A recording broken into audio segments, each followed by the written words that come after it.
Do you know why January 17th is such an important day in the calendar? It's because it's National Give Up on Your New Year's Resolutions Day. Meaning, not even 3 weeks into the year, most people give up on their New Year's resolutions. So, here's the reasons why I've given up on mine and my solutions and tips for how I'm going to combat my lack of motivation going into 2023. I'll explain my two main reasons for why my New Year's resolutions fail and my solutions for them that have worked for me and they might work for you. And at the end of the video, I'll mention a complete alternative strategy in case those first two options don't work for you. Schmutz. So here's the two main reasons why my New Year's resolutions always fail. First, my resolutions last too long. Second reason, I have delusions of grandeur at the beginning of the year. So there's something called the Parkinson's Law, which basically states that work expands to fill the allotted time that you've given it, right? So if you give yourself a year to achieve a goal, you're going to take that entire year to get it done. Now I know for me, this is gonna just dwindle my motivation throughout the year. So I feel like with New Year's resolutions, you have to have a sense of urgency behind. If I give myself an entire year to go to the gym or organize my inbox or grow my YouTube channel, I'm gonna put myself into like second gear. I'm not gonna ramp up my energy. Therefore, my strategy going into 2023 isn't to have New Year's resolutions. It's to have projects with timelines and deadlines. That's gonna keep my motivation up. But I'm also gonna give myself enough slack in the system so that when I do mess up or if I do lose motivation, I won't fall off the bandwagon completely. Instead of saying I'm gonna work out 3 days a week for the next year, instead, I'm going to say, look, I can work out 1 to 3 days a week, but if I don't meet those targets, I'm not going to abandon my goals. I'm going to measure this for the next 3 months, then I'll see how much muscle I've built. You know, the big popular resolution is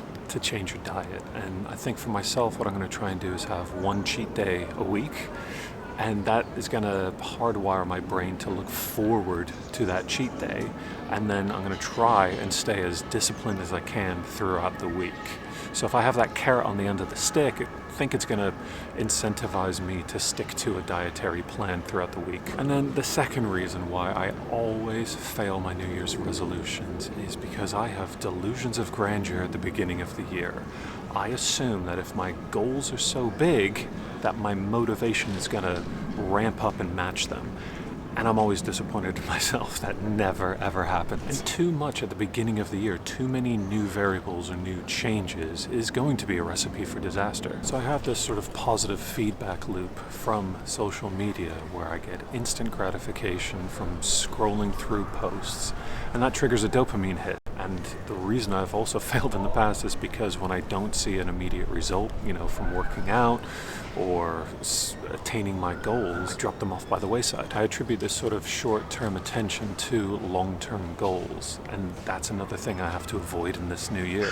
So my solution to keep from falling into this pattern of thinking is to use something called a minimum effective dose. MED, or minimum effective dose, isn't something new. It was something that was made popular by Tim Ferriss, but I think it bears repeating here. And it's simply the smallest dose or the smallest amount of effort that elicits the appropriate outcome. Anything beyond that is wasteful. For example, water boils at 100 degrees Celsius. Water is not more boiled if you add more heat. Now, this isn't meant to be a health video, but that's always something that people do around the New Year's is, health goals, working out at the gym.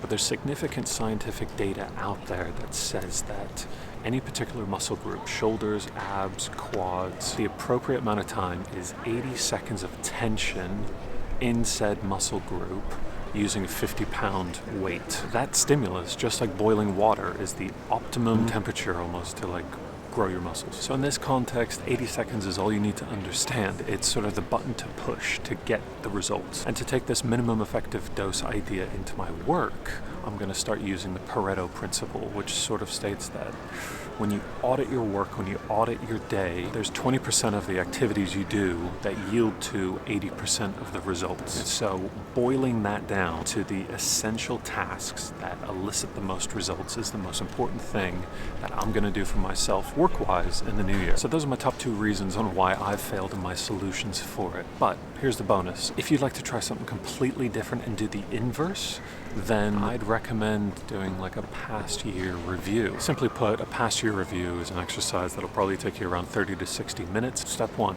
grab a notebook, divide it into 2 columns. On the left, put positive. On the right, put negative. Go through your calendar from the last year and look at each week and look at people, activities, and commitments that you had that either led to a positive or negative emotional reaction. Once you've gone through the whole year, look at each column and look at the 20% of those activities, commitments, or people that led to peak emotional states, either positive or negative. Based on your positive answers, take the time and schedule more time with these people, activities, or commitments for the next year. That's the key to this. You want to get it in the calendar. It's not real until it's in the calendar. The next step is to do your negatives column, and this is almost a not to-do list. This is filled with people you don't want to chat to, tasks you don't want to do, and things that don't bring positivity to your life. You could write these on Post-its, put it on your fridge, put it on your bathroom wall, put them around your house to remind you, hey, we do not want to be doing these tasks today. So that's it. Those are my tips. That's what I'm going to be doing for the next